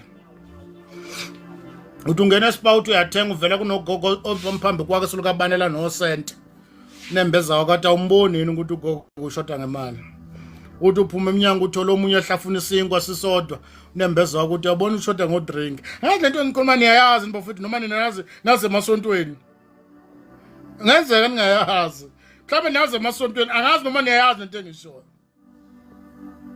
ibekeleni ingcebo yenu ezulwini la khona engeke kuselela by so doing une guarantee yonke. Umpostoli Paul ke kuGalatians chapter 6 uthi siyazi ngesikhathi esifanele uNkulunkulu uyosivuna. But into angasitsheli yona akasitsheli ukuthi siyovunwa ngani ireward soyithola kanjani. But sine assurance ukuthi there is a reward when we give. Ukuthi uyibuyisa ngana sazi. Khona abanikela ngemali uNkulunkulu abanikeza ukuhlanipha. Khona abanikeza ngemali uNkulunkulu andise insuku zokuphila enganini zakhe. uNkulunkulu waziyo ukuthi uma wenza kanje yena wenza njani. Bekeleni ingcebo yenu ezulwini. That's why ayikho inkonzo usathana lwa nayo njengenkonzo yokunikela because uyazi ukuthi uma unikele kahle uinvestile embusweni. That's why bonke abanikela kahle angikhulumi lo mnikelo lo mina onikele bomnandi nokunconya nokubhala encwadini zabefundisi. That's why bonke abantu abanikela esidingweni la kunesidingo khona usathana ulwa nayo lento ukuthi yeke because uyazi ukuthi uyainvesting. Kwake kwakhuluma uEzekiel etshela uNkulunkulu ethi iBhayibheli kwathunyelwa umprofeti kuye uIsaiah ethi kuyena put your house in order because you are going to die. Lithi iBhayibheli wathi uEzekiel akukho yini enkwenzile okuhle embusweni wakho. Lithi iBhayibheli wasekhumbula uNkulunkulu ukuthi wenzeni. Kwakwavuse wesifazane lapha eJerusalem kwakuDorcas. Elithi iBhayibheli wayenakekela abesifazane bangabafelokazi ebathungela impahla. Lithi iBhayibheli wathi efa kwakhala umphakathi eJerusalem abangabafelokazi batshela uPetru uthi Petru lo akakwazi ukufa nokuba yasibona siqokile kungenxa yakhe. Hambi bangelidi umnikelo. Kodwa masinikele kahle ngendlela eright la kunesidingo khona. uNkulunkulu akakhohlwa neaddress. Sanibonani. Ibekeleni ingcebo yenu ezulwini. Cela ukunikhumbuza ke ngani zakwethu ukuthi kukhona abantu uNkulunkulu abanikeza ithuba lokusebenza abanemali but they've never abakazi ba-invest imali yabo embusweni, ba-investe ey'ntweni ey'phatheka, bathenga imoto, bakhe izindlu, abakazi baba nesidingo soku-investa la kunesidingo khona. Uthi uJesu kuMateyu chapter 20, hamba nami Mateyu chapter 25, gijima nami uJesu uthi asinifundise lezi zinto.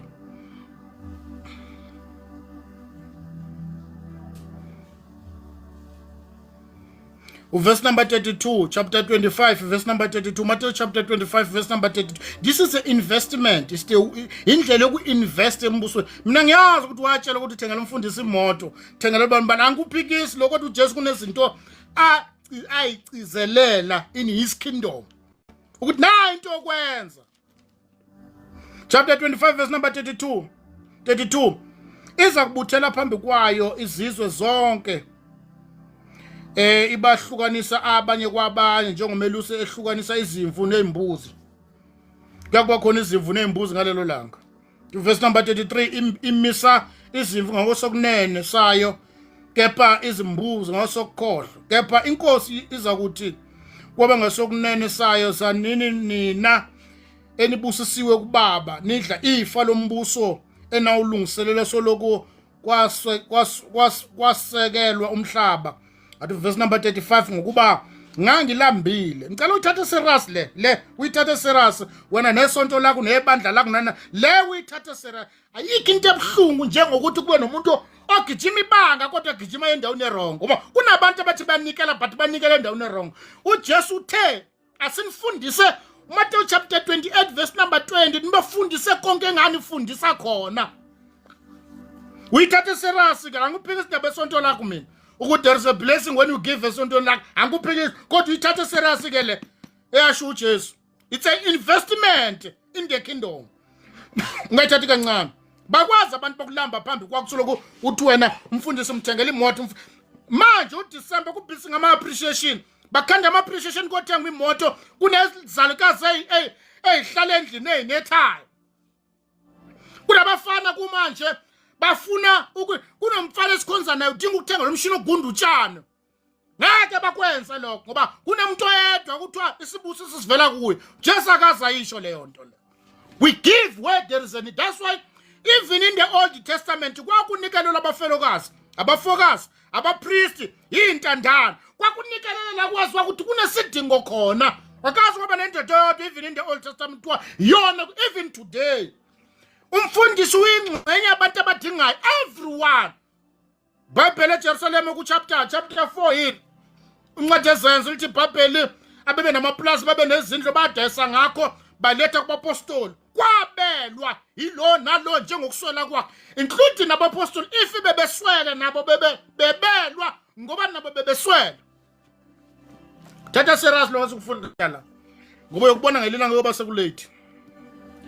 Le platform abantwana bakaNkulunkulu abasinzisiwe egameni lika Jesu mokhona langakholwa siyathemba ungenele ukuzofunda. Athi verse number 35. Ngokuba ngangilambile nangipha ukudla, ngangomile nangiphuzisa, ngangumfokazi nangihambisa. Yabona uJesu uthi labantu esibabiza ngamazayizayi bafowethu ufuna lifundise iBhayibheli nalabantu biza ngamazayizayi uthi ngake ngaba umfokazi, ngaba yisihambi ngiqhamuka kwamanye amazwe nangiphatha kahle ezweni lakini.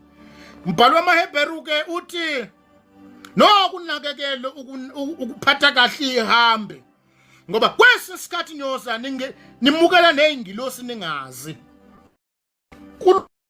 uNkulunkulu yakwazi uNkulunkulu wasezulwini ukuzenza umuntu eqhamuka phethe umfanekiso womuntu wakho wakwenza ngelilanga endlule emzini kaAbraham. Lithi iBhayibheli wabona amadoda amathathu eqhamuka abantu kanti kwakuyingilosi. Lithi iBhayibheli bathi edlula wawaqhweba uAbraham waqhwebela wadabeza emzini wawo wabahlabela wabanikeza ukudla engazi ukuthi umekele ingilosi. Uthi umbhalo wamaHebheru nokuqaphela nalokho ngoba kwesisikhathi nothi nimukela abantu kanti nimukela nezingilosi ukude ezulwini. Nabafokazi labantu athiwayo bangamakwerekwere amazayizayi amaZimbabwe banibana abahambe wokuqaphela lokho ukuthi uJesu kwabanye ukuthi ngiyabonga ukuthi ngakhe ngavela kuwena njengomuntu wabezizwe wangimukela. Verse number 36, ngangihambaza nangibathisa, ngangigula nangihambela, ngangisetshilongweni eza kimi khona bayakuphendula abalungileyo ngokuthi Nkosi sakubona nini ulambile sakupha ukudla noma uwomile sakuphuzisa na. Verse number 38 sakubona nini ungumfokazi sakungenisa noma uhambaze sakwembathisa na. Verse number 39 sakubona nini ugula noma usetshilongweni seza kuwe na. Verse number 40 siyakuphendula inkosi ithi kubo ngiqinisile ngithi kini njengokuba nikwenzile kwabanye komunye walaba fuwenu abancinyana nikwenzile kimi. Sifundiso lesi. Sifundiso sebandla. Kunabantu abakholelwa ekutheni imali yabo ilethwa emasontweni yovalelwa amabhenki bayenza umsebenzi kaNkulunkulu baqambela amanga. Kunabantu aba-brainwash ingqondo yabo ukuthi imali yakho ithathwe. Kunabantu abakhonza amabandleni amakhulu kunikelwa amamiliyoni ngama-conference ithathwe imali yofakwa amabhenki baholelana ngayo abafundisi bakulawo ma-branch. Kunabantu abalilambayo uma bababuza bathi benza umsebenzi kaNkulunkulu qamba amanga akusikho. Sifunda u-25 from verse number 32. Sondele duze kwami uthe uJesu ke this is a simple way you invest ingcebo yakho in the kingdom. We give where there is a need. Wabagcina nini abazalwane bahambela ibhedlela bayothandaza. Wabagcina nini abazalwane babona bathola bame emgwaqeni. Siyabonga osisigugu lapha eGoli siyanibona nshama open air. Wabagcina nini abazalwane bathola bame kuma open air bashumela bahambela ibhedlela banakekela abantu babaphathela ukudla bahambela izalukazi bathi abakwenza abazalwane. Indawo yaziwayo ukuthi yona indawo kumele kuyoklinwa khona kwamfundisi. Ayolekelela inkosikazi kamfundisi oyivila. Ngoba akafuna ukuklina afuna ukwenza lutho ibandla liyakhona ngoba by so doing balanda izibusiso namanga. Osisa bahamba emzini ezalukazi. Hamba emzini obaba bahlala bodwa abangasenawo abantu abanaka. Insizwe zivakashela obaba fika bacente baba sizokubona bathenga inyama bahlala namakhehla abadodisa amakhehla. By so doing we give. To Jesu enikwenza lokhu kwabancinyane nikwenzile kimi. Kodwa abantu bayatshela ukuthi wonke umuntu uDecember manje unamadoda aphuma na-million. Ngoba ba-brainwash ingqondo yakho ukuthi indoda impela kumele ithole imali umfundisi. Asisho ukuthi abanakekela bayanakekelwa nabo njengowesidingo sabo. But we give where there is a need. Makunesidingo siyanikela. Bekele ingcebo yenu ezulwini. Wonke umuntu oinvesta ngalendlela uyazi ukuthi ngoba nginikele embusweni. Yabona umonakekelo ompofu. Mina ngiyakutshela mina kunabantu ocanti bayanikela kana banikele. Thina ngoba singenazo imoto akulula ukuthi ube umuntu onemoto angiboleka imoto. Yazi why? Because mina ngeke ngikwazi ukumboleka imoto in return. So uma ngenayo imoto mina kulikhulu kabi kuba khona umuntu ongangiboleka imoto. Because umbuzo ukuthi uma yena seyidinga imoto uzoyithola laphi. So akulula kulesikhathi namhlanje umuntu ucanti abanakekelani baya-investor manginikeza usibani banayo uzonginikeza. Le platform abantwana bakaNkulunkulu abasindisiwe egameni lika Jesu. Ma ukuthi ukhona la kanti awukholwa siyathemba uzofunda. Hayi kuzophikisana. Bekeleni ingcebo yenu ezulwini. Ngoba lapho isela lingeni lapho. Mawufuna ukuinvesta kahle. Nikela la kunesidingo. Khona abainvestile empilweni yabo. Mawubona ingane ubona ingane iyakuthanda ukufunda kodwa ngade kambi kahle. Hlena phansi ngane yami ngifuna ukufundisa. Angenzele wena ngenzele uNkulunkulu. Futhi niyeka ke maseni banakekele labo abantu ufuna bakhothama phambi kweni baniguqela manje yazi ukuthi benenzele uNkulunkulu. Investor in the kingdom. Mawubona ingane ubona ingane ikhuthele kodwa iyehluleka ibize ngane yami ngifuna ukwenza i-tax shop. Kunabantu abanamandla ngalendlela ukuthi angakuthengela iveni athi nali iveni ngiyakuthengela do something baba ngiyakubona ukhuthela ngikuthengela nali iveni thenga daso bhatata yenza noma yini I'm investing kuwe. I don't need anything in return. Kunabantu abanamandla ngalendlela ngakwenza noma yini yazini ngifuna ukukhandela isitolo ngiyakhandela am invest. Kunabantu in this kingdom that they can invest kwabantu abanedingo but they choose to keep quiet. They didn't invest boza bolala emathuneni. Asinikela singekho khona isidingo nganza kwethu. Asinikela singekho khona isidingo. Abantu abazile into okunikela mawunikela endaweni la kunesidingo khona kunenhliziyo. Inhliziyo kuyasho ukuthi angisoli. nikele kahle kunikele endaweni la kunesidingo khona ngiyazi imali yami yo obona uma unikele la kunesidingo khona uyasho ukuthi noma ngathi unikela malini noma ngathi unikele ngo50,000 nesidingo lapha nginikele khona kunesidingo.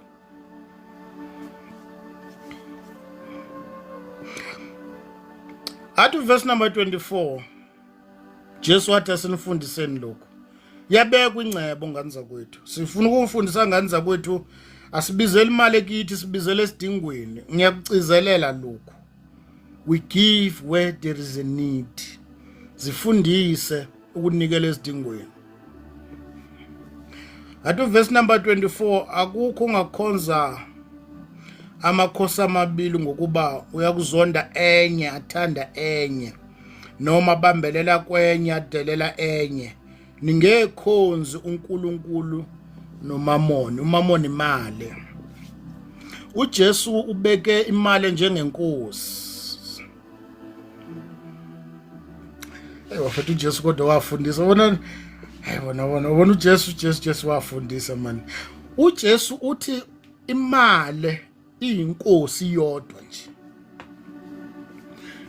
ngendlela imali eyinkosi ngakhona imali abayithanda imali bayakwazi ukuthi mabazofika late emsebenzini ebhala incwadi ethumelela iboss yakathi ngiyaxolisa mphathi ngifike late akahloniphi umphathi uhlonipha inkosi yayo imali. Kunabantu abakwazi ukusebenza ama overtime ngoba bafuna imali. Kunabantu abakwazi ukuyolova emasontweni baya emsebenzini ngoba bafuna imali. Imali yodwa ngokwayinkosi yakhona. Usathi uJesu ke once wamisa imali wamisa uNkulunkulu khona ozorobheka and obvious njalo ohlala erobheka uNkulunkulu. Besathi umpostoli Paul uthando lwemali luyimpande yesono. Uthi ngokwenza njalo abanye bayifaka ezintweni eziningi because of money. Imali yodwa nje inkosi. Kunabantu abadonsela endaweni ewrong because of money. Kunabantu abadonsela ukuthwaleni because of money. Kunabantu abangena emshadweni erongo ngenxa imali. Imali ibeke njengokudla othi wakudinga nje ngezinye zezidingo zempilo kodwa ungayibeki njengenkosi empilweni yakho. Yabona once wamisa inkosi wamisa uNkulunkulu wamisa nemali khona uzorobheka and obvious kurobheka uNkulunkulu. Abantu bangenza noma yini because of money. Kunabantu abalanda izilwane beyothwala because they need money. Tell uJesu ngeke kuze kwenzeka. Ngeke niwakhonza amakhosi amabili. Khona abantu abathanda imali la ngaphandle. Bangenza noma yini. Abanye balala noma ubani because they want money. Kunabafana balala nomama abadala because they want money. Kunamadoda la kunabafundisi abalala nezitabani because zifuna imali bathi izitabani zinemali. Bahamba bodunisela abanye abafana because bafuna imali. Imali yodwa inkosi. And bonke abantu abayifunayo bangenza noma yini barobha uNkulunkulu kuze babenefit emalini. Bathatha ama overtime sikhathi sokukhonza nokuthandaza siyama because bafuna imali. Ngekhonzi makhosi amabili umamoni noNkulunkulu ngeke nimkhonze. Imali yodwa ngokwayinkosi. Kunabantu sazwana nabo thina bangabi nayo imali. Banethi bathola imali ekhohlwa. Ama-phone calls ethu ase uhluphe empilweni yasebanenkosi eyimali. Bashayela imithetho. Meholile vele abanenhliziyo encane mawumfonela ukuphi angikho nkude kakhulu ngizokubona nina nathi ngibhizi kulezi insuku. Khona inkosi eseyiphethe. Ngeke kumkhonza uNkulunkulu. Uma wamisa imali empilweni yakho ibe inkosi. Nabantwana bakaNkulunkulu abasindiswa bangenza noma yini because of money. Abanye bebe bantwana bakaNkulunkulu abebesindisiwe besave enkosini konakala mhla bathola imali.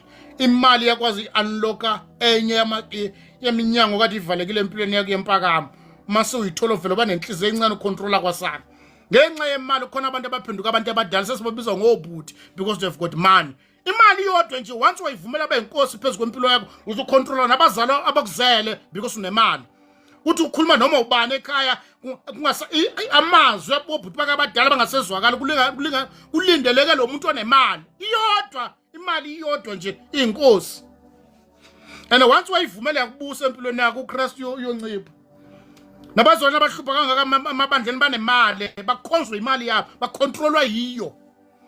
Ngeke usho noma yini because unemali. Ngeke uyikhuza intombazana enemali.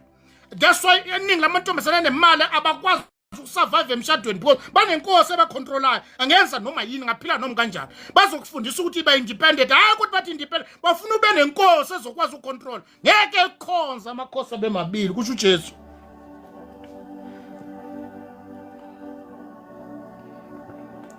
ngeke yokonza enye zonda enye obabuza bonke abanemali umuntu onemali uma unemali mina ngazi noma uyayazi le nawe ufakazi bami ukwabona uma ungena u350 Ramaphosa udelela kanjani vele banenhliziyo encane kuphela neappetite kwangathi ungathi uphuma uyadla noma lo 350 nje lo kuthi ngathi ungaphuma uyodla phandle ngalo 350 nje ozophela after 2 days ubuyi nawe uyayibona ukwayibona uma unemali unenhliziyo encane kanjani uvela usuthe nje awufuna ukuthintwa wena awufuna ukunwaya imali leyo injalo ke imali maseyifikile uma ungakayazi ukhululeka uzoyithola mhla wayithola uzobona kunomama bebe right kabahleli kamnandi emzini yabo babafazi konakala mhla bathola imali asatshela yena useshaya umthetho utshela indoda yathi awupheki ngani usenemali kokuright kabi ngamnamali thina sasilabangani bebe right sasikhula nabo sifunda nabo ku right singabafowethu konakala mhla bathola imali inkosi ngokwayo mhla wathola imali kufuna ukushintsha isondo useyubhuti manje kumele ngithi ibhuti ngoba unemali once wayivumela imali yabe inkosi empilweni yawo uzoxhaphaza nabantu ngamele ngabaxhaphaza ngeke umkhuzi umzalwane onemali ngoba unenkosi emcontrolayo ngothi umhlalisa phansi umdiscipline yodikile uyahamba abupha wabuthe wonke amakhethini uyohamba kwenye uyazi uyomukeleka noma ikuphi la khona unemali nje hamba kuwonke amakhaya abantu abanemali kunemuntu mawufika nje ufika kulelo khaya uyashesha umbona umuntu onemali uyaphithizela nje akapheka kenza lutho uyayele ingane zakhe ezone drive imoto ye drop yale unemali lo sisi unemali uyena unemali leka unezu umuze noma ethethe nje omaluma abadala ngaba bezwa ngaye bagoqa izandla uthi oh nangi inkwe emalanga yona enemali inkunzi le yona enemali unemali akezwa akazi uthi Jesu imali ngokwayinkosi okushothi mayinkosi ke iyakwazi ukuthi mayikhona empilweni yomuntu imshayile imithetho imali le ikutshela imali ukunikeza imgomo ukuthi ungamshada umuntu onganamali kusho imali isho kuwe ungamshada umuntu onganamali bese athi uNkulunkulu what if is your husband but not I can't ngikwazi ukushada umuntu onganalutho imali njalo ngishada intombazane engafundile inemali inkonzo malanga imali mayikhona empilweni yomfana uyakwazi ushintsha osisi bethu ingabe intalo unemali empela yobagibeza iphola hamba yobadlisa ama-out alala nababuya babe unemali uJesu uthi imali yodwa iyinkosi empilweni yomuntu and once wabanayo wangakwazi ukuyicontrol ukushayela imithetho baningi abobhuti bebe right batholana nosisi enganalutho ulwatha nje ihamba ngophaca abaveza imizwana enganalutho enemkenke fika intombazane imqoqe konakala emhlabeni nemali akaseze ubona abangcono sabasebenza kahle imali yodwa nje inkosi and once yafika empilweni yakho yazi ukuthi uzocontrol uJesu ngeke uMpostoli Paul uketshela uTimotheo ukuthi masinokudla sinokwembatha seneliswe yikho abafuna ngaphezulu kwaloko bangene kulingweni benza noma yini bawufakaza imshado eminingi linyazo ukuthi khona abanemali kwabheda lapho ngeke nikhonze uJesu uthi abazalwana sibatshele ukuthi woqaphela wengadlala uJesu ukuthi ukungena kumuntu ocebile embusweni wezulu kufana nokungena kwekamela ngembobe nalithi ulikhuni ukukholwa komuntu onemali ulikhuni kakhulu hayi ukuthi akwenzeke kodwa kulikhuni bambalo abantu abanemali abakhuzeka ungamkhuza axolisa ahlale phansi kancane kabi kancane umuntu enemali umkhuze akhuzeke ayi usuka sizakele lo mzalwane mkhuza axolisa sorry ngiyaxolisa abe right ngayakhe khuza manje uyadikile uyahamba unemali ndomisa imoto yakhe ekhonze edrobheni uyo noma ikuphi mefika khona phela uveza envelope ngafika ngena thenga itende abathengele ipiki unemali vela benenhliziyo encane imali ngokwayo inkosi makhe yafika empilweni yomuntu imshayela umthetho imenza yolala noma ikuphi adla noma ikuphi umuntu angekhonza amakhosi amabili uJesu uthi imali ngokwayo inkosi lento engisho wobona mawunemali manje ebank uzizwa kanjani manje kumanje mawunayo imadlananyana uzizwa kanjani wakho wayizwa le feeling uma unemadlananyana nje leyo nto leyo wena lento uzizwa ngathi ungconywana mawunemali umhloniphe umuntu onemali kodwa aqhubeka abe umuntu aphila phakathi kwabantu umhloniphe kakhulu as a result mawufuna imali ude ngendlela imali ebheda ngayo usathanda uyenze kanje imali empilweni zethu uma unganamali nje angithi ngokoma level empilo ethu awafani ukhona ngokoma level empilo ethu khona abacalculate imali kusukela kuma 1 rand mayiphethe ishumi hlanganisa neshumi calculate kanjalo khona abacalculate kusukela ko 10 rand mayiphethe u10 rand hlanganisa u10 rand kanjalo khona abacalculate kusukela ama 100 rand imali yakhe manje nemali angiphethe 200 rand mangathola u3 nje 8500 bacounta khona bacounta kusukela kuma 1000 phethe u3000 mangathola umunye 4000 hlanganisa khona bacounta kusukela kuma million phethe u3 million kule nyanga ngisebenzanga ngitole 5 million khona bakhanda from kuma billion kanjalo kanje level empilo yethu bakanjalo now usathana into wenza kanje ekufica level empilo yakho count imali from kuma thousands yabo right futhi usebenza mhlawumbe uhola 50000 ngenza isibonelo let's say mhlawumbe uhola 10000 mawuhola 10000 futhi kulo 10000 uyakwazi ukubalansisa izimo zempilo futhi kube right ukwazi ukukhokhela ingane esikolweni kule kusikorokoronyana sakho uhamba ngaso uyakwazi kuyabalance kulo 10000 avela uNkulunkulu akunikeza ipromotion usathi uNkulunkulu akunikeza ipromotion usathane wandisa indleko athi ngoba isekliya yemali yakhe yayigijima ku 80000 yenza kanje manje ngoba uthola ipromotion ka 20000 anyusa indleko zithi 18000 kube ukuthi ipromotion ikhuphukile kodwa indleko zisafana ukuthi ukhuphula izinga lokuphila uthi uhlale lokishini u10000 ukwelekelela ungathola ipromotion nje usuke lokishini ohlala kuma suburbs uphinda ube ubehave njengomuntu ngale mpilo iproblem ukuthi usuke endaweni yokuhlala kwanda indleko monga yanga ohlala edrobheni uthatha installment samoto ozoyikhokhela 15000 imali yakho uphinda igijima la wandisa indleko kungeke ukukhomba ufuna nje ukuphila leyo mpilo uphila imali yakucontrola ehlala edrobheni esebenza kahle ngento erat uma bathola promotion bathamba uyohlala kuma suburbs uzokhokha installment uzokhokha ibond ukhokha indlo ka 30000 ngenyanga imali mayike yafika empilweni yomuntu engayivumelanga inkosi ukuze ukwazi ukumbusa uhluphe kuyiphethe umntule ndawonye nje uverse number 25 u25 uthi ningakhathazeki ngakho ke ngithi kini ningakhathazeki ngokuphila kwenu bafundi beBhayibheli bathi igama lethi fear not leBhayibheli livela 365 times ngoba abantu ba worried abantu bayakhathazeka abantu bayasaba ukuthi kuyokwenzakalani kusasa uJesu uthi ngakho ke ngithi kini ningakhathazeki ngokuphila kwenu don't worry about your life iBhayibheli ukuphila kwethu kusentendeni esandla sakhe that's why mina ngiyakholelwa ekuthenini ngeke ngiyife isikhathi sami singakafiki ngeke ngigule lokhu kugula uNkulunkulu angakuprovile okushothi mangake ngagula uNkulunkulu kuvumele ukuthi kube khona ngoba ukuphila kwami ngiyiphathele khona kusentendeni esandla sakhe ngeke ngize ngishade umuntu osifazane ongasena unkosikazi wami make ngamshada lo muntu osifazane shothi uyena umkama angiphe uNkulunkulu angiphe unkosikazi wami ngeke uyishade indoda engasiyona umyeni wakho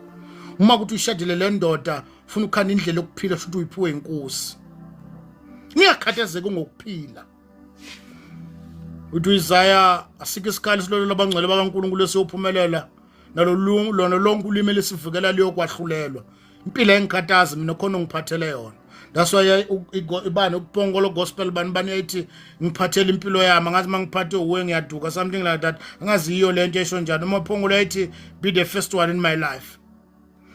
Uthi Jesu ningakhathazeki ngokuphila.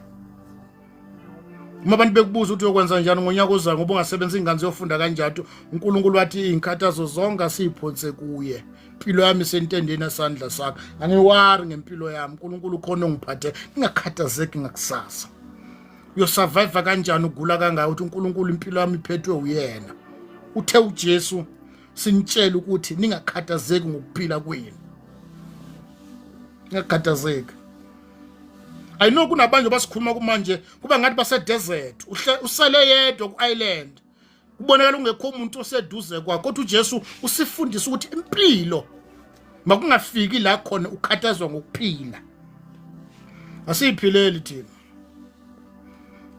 noma namhlanje kubonakala ngathi ngisele ngedwa ngise desert but the one onginikeza ukuphila uyazi uthe uJesu sibatshela abazalwane ukuthi ningakhathazeki ngokuphila abazalwane abafundiswe ukuthi ningahambe nibhathe kwizandla ningahambe nithandezwe nifakwa amafutha nifakwa izinyongo emakhanda nihamba nicaba niyenza zonke nifaka iziphandla ngenxa yokuphila usinikeze isifundisa uKristu uthe singakhathazeki ngokuphila ngithe mina kini kusho uJesu ningakhathazeki ngokuphila abathandayo uNkulunkulu uyabalungiselela ukudla basalele ukuthi survive kanjani kuze kube namhlanje sazi ukuba kwakuyangesitha ngaba namhlanje sisaphila uthi uJesu akekho namandla usimuke esandleni sakhe asiphili ngokuhlane phana ngokuqonda kwethu asidinwa ngamapilisi akusona amapilisi asigcinile thina uJesu ngoba lamapilisi esiwadlayo khona abanye bebawadla bafe bawadla impilo esikhathazi unamandla uNkulunkulu ukuthatha amandla esifo ashika malaso ningakhathazeki ngokuphila kusho umnikazi wokuphila iBhayibheli uyena wasidala ngegazi linye wasibeka ebusweni bomhlaba ukuthi simfuna simkhonze uthe yena kithi musana ukukhathazeka ngokuphila khona ungizwa nje bangikhuluma nje utheni ngakhathazeki ngokuphila uyenza isibonelo uJesu athi wakenze kwethu uJesu man Verse number 25 uthi ngakho ke ngithi kini ningakhathazeki ngokuphila kwenu ukuthi niyakudlani noma niyakuphuzani nokomzimba wenu ukuthi niyakwembathane ukuphila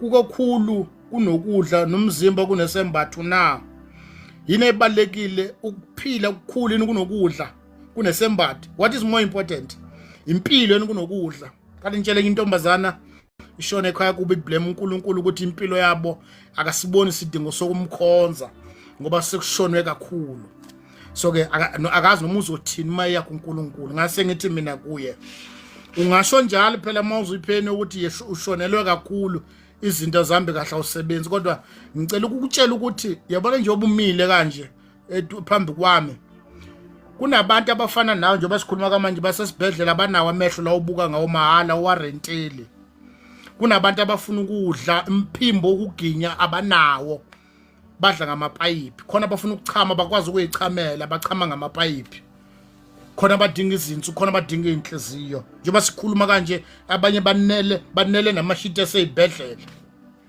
wena lokho engikhuluma ngakho nako futhi akurentele lutho kodwa mawungafuna ukumbonga uNkulunkulu kubona ku-useless kodwa khona abakudingayo lokho esikhuluma ngakho khona abanye ubuthonga abanabo babuthola ngamapilisi udla amapilisi kuze akwazi ukulala impilo esikhathazi thina uthi uJesu ukuphila kukhulu yini kunokudla ukuphila kukhulu yini ukudla kukhulu yini kunokuphila ukugqoka kukhulu yini kunokuphila asinawo oDolce & Gabbana asinabo oGucci asinazo zonke lezi impahla namagama kodwa we've got something abanazo lezi impahla abanye baba banazo we've got peace of mind masilala sibalisi singena empedeni sikhona kuze kusekuseni banako konke abanye banoma queen no king kodwa ubuthonga into abanganayo uNkulunkulu usinikeza into engathengwa nangemali abanye bethu abanazo izinto eziphathekayo kodwa banokuthula xokozela nomsinda kukho enhlizweni ujatshulisa ukuthi udla amazambane nophuthu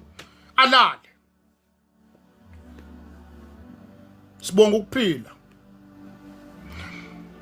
Usathi uJesu kuverse number 26, bukani izinyoni zezulu ukuthi azihlwanyeli, azivuni, azizibekelele enqolobanini, nokho uyihlo sezulwini uyazondla.